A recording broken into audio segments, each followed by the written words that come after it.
All right, what's going on, everyone? Welcome back to the channel. My name is Keith. I'm a real estate investor here in the fine state of Connecticut, Fairfield County to be exact. I own a few rental properties here in Connecticut. I invest both in state and out of state. Currently building my wholesaling and flipping business out of state. Just wanted to share my journey with you guys, just the wins, the setbacks, and things I'm learning as I move along in this fine state of real estate.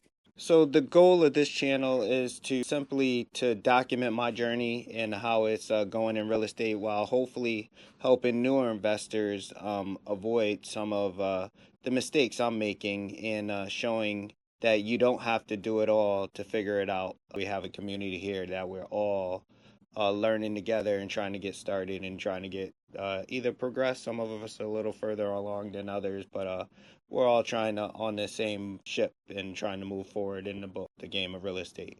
So with that said, let's jump into some of the updates that's happened over this week. So first up is the eviction. I'm in the process of going through my first eviction in 7 years of investing, and I'm not sure where we are with it as of right now. I'm kind of in limbo right now. I've reached out to an attorney. I'm gonna have to talk to my mentor just to try to get some pointers. But we sent out a second notice to quit last week. The quit date was effective on Monday. The attorney has heard back from the tenant at this point, and they told the attorney that they do want to pay what's owed and get all caught up. So we'll see. They're planning on pulling some money from their retirement account to be able to get caught up.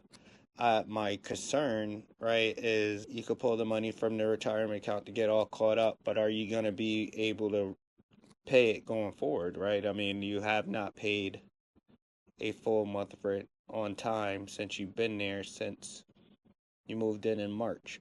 So that's my concern as of right now. I mean, as far as when we checked them out and all the checks that we did, they do make enough money to cover the rent, should I say? So I'm not sure what happened to set them so far back in the hole. So now it's trying to figure out what the next step is. I don't know whether the attorney is gonna negotiate getting the funds from them to give to us, or am I supposed to negotiate directly with them? I'll put together as far as everything that is owed up to now, including the two notice to quits that I've sent over to them, late fees and everything, and send that over and say, hey, this is what's owed as of right now, and see what their plan is for how to pay that. I would love, of course, to get the back rent that's owed. But I'm also thinking long term, is this tenant going to be able to keep up with rent going forward? So we'll see. But in the end, this has definitely been a learning experience. I've been a rental property owner for 7 years now. I started buying rental properties in 2019, and this is my first time going through the eviction process. So every challenges teaches you something to make you a better investor, and that's where we're at with this. I'm just trying to become better, make better decisions on the front end, right? So you don't have to deal with these type of things on the back end. So we'll go through it. We'll get through it together. And hopefully, if you guys have any advice, please feel free to reach out. I am all ears. I've been in the game for a while, but I'm still learning and going through stuff for the first time at the same time. So as far as the out-of-state market, got some exciting news. The offer is being finalized as of right now on that property I was telling you guys about last week. We had to put some stipulations in the contract. The realtor is going through and putting those changes in it now. As soon as we get those, we'll sign the contract and we'll officially put in the offer. Hopefully that'll be sometime later on today. We're partnering on this. This is going to be a wholesale deal that we're going to wholesale to an investor.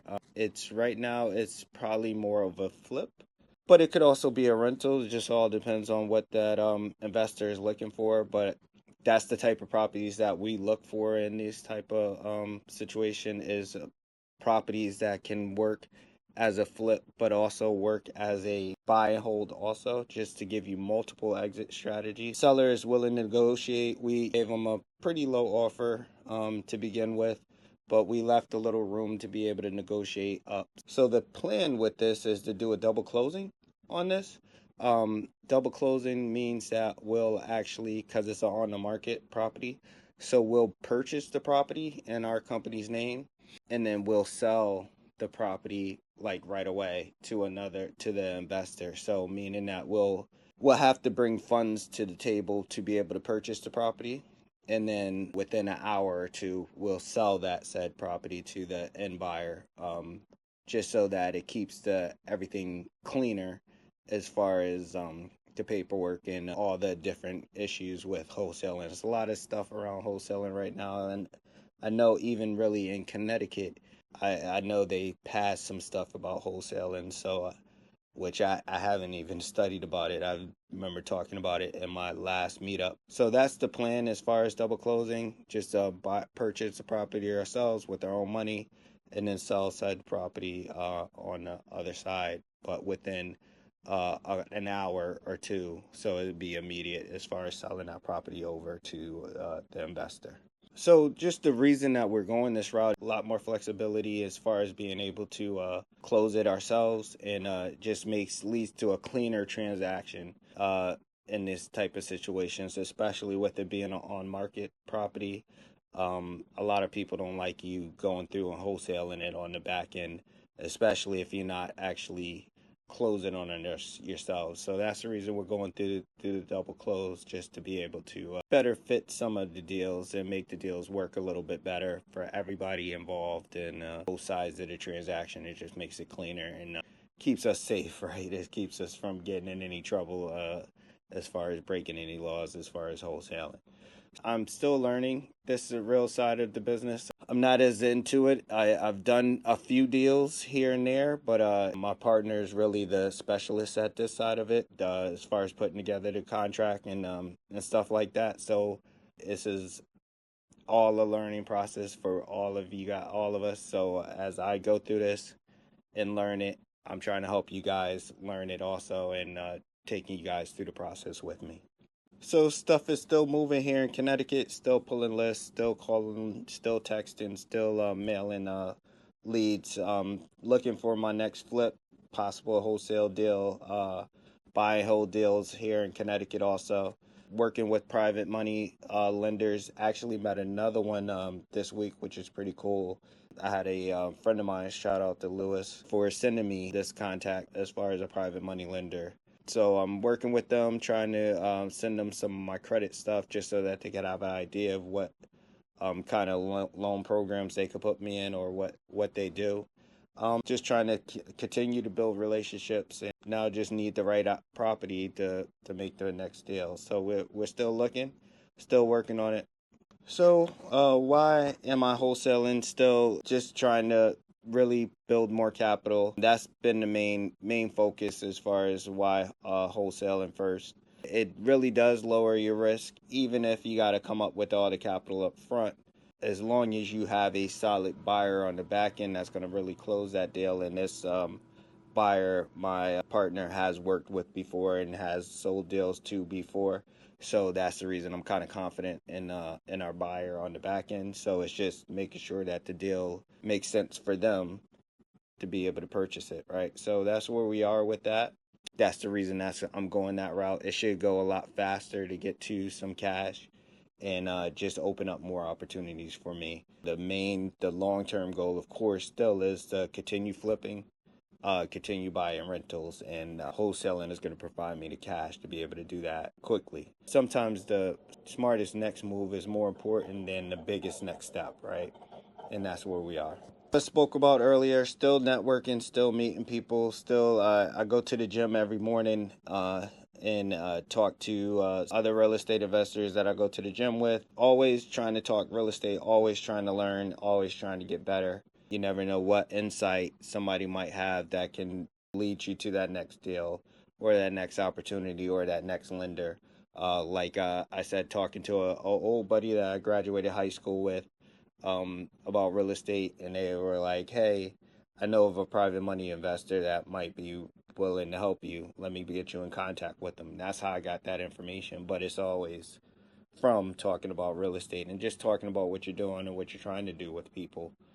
You never know where that might lead you. So that's still trying to build relationships, still trying to connect with people. And that's every conversation is, has the potential to become the next opportunity. So health update, staying consistent with that. Hit the gym all 5 days this week. Just working towards trying to get into the best shape of my life pretty much as of right now. Continuing to eat better, lower my body fat. Hasn't moved much this week, but staying consistent, just moving every day is good for me. I'm investing in real estate, but I'm also trying to invest in myself, and that's the biggest key. So just taking it day by day and continue to just try to keep getting better. So as far as balancing family is good. Wife is having a ladies' night this weekend. Looking forward to her being able to hang out with their girls and just have a good time and kind of chill out. And then me and Reagan are going out to hang out. He has a couple of buddies that he invited out.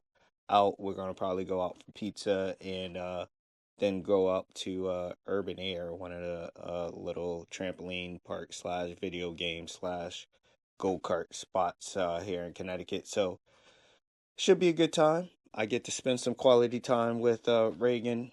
Reagan gets to spend some quality time with his buddies. Jamala gets to spend some quality time with her girlfriends and just kind of mellow out and chill out and be around somebody besides us for a little bit. Because I know us can be a lot. Me and Reagan can be a lot. So that should be good for her. Just trying to balance being there for the family, trying to help her get set up for that this week. Also still trying to make sure Reagan gets to skate camp every day, get home picked up.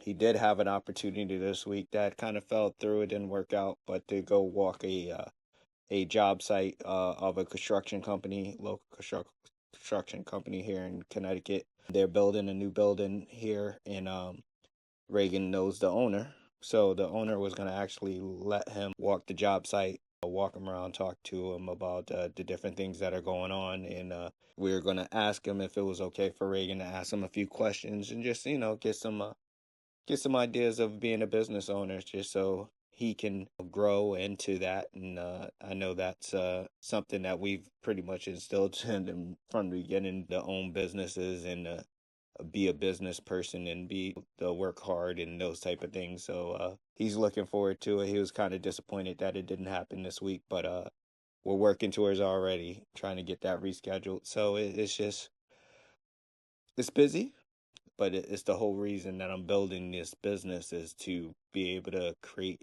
more freedom to be with my family on more often, right? That's the whole reason that I'm working towards this. So the lesson for this week, progress isn't always exciting. Sometimes progress is just following up, learning, making offers, building relationships, and staying consistent. Just taking it day by day. The work that you do today might not pay off right away, right? It might take weeks or months from now before that work that you put in comes into fruition, right? So just keep taking it step by. The last thing I was on was talking about just lessons that I went through this week. Progress isn't always exciting. Sometimes progress is just follow up, learning, making offers, building relationships, and just staying consistent, right? That's what it's all about in the end. The work that you do today doesn't always pay off right away. Sometimes it pays off a month or two down the road, and I just have to be patient, stay consistent, and just keep moving forward, putting one foot in front of the other. So what's coming up next? What I'm going to be working on next week is waiting, still following up on our offer that we're making on the wholesale deal, continuing going through the eviction process, looking for off-market deals here in Connecticut, my out-of-state market. Continue just analyzing properties both here in Connecticut and in my out-of-state markets, and just continue to build relationships. A full-time job and just a self trying to build relationships and just keep that going forward. If you're going through the eviction process, please feel free to let me know. Give me any tips, anything that I can learn from. If you want to talk to someone about an eviction that you're going through, please feel free to reach out. Have you ever done a wholesale double close? This is my first one. I haven't done a double close as of yet. I've wholesaled. straight as far as just the signing the contract, but I haven't been through a double close as of yet. So this will be my first time going through that. So looking forward to it, learning the process, and just the only way you get better is to actually just go through it, right? Learn as you go. If there's anything that you would do differently in my situation or things that I'm missing, please feel free to reach out. Like I said, I'm trying to build a community of like-minded individuals. I'm looking to learn from you just as much as I can. I'm here to try to help other people also. So let's win together. So whether you're looking to build a business, improve your health, spend more time with your family, just keep showing up. Small, consistent actions compound over time. Please like the video below. Subscribe if you enjoy following along on this journey. And reach out if you know someone looking to sell a property or might need help trying to sell their property. Let me know. I'm here to help. And of course, I do a finder's fee for anybody that brings me a deal that I'm able to close on. Thanks for watching, and I'll see you guys on the next one. Peace.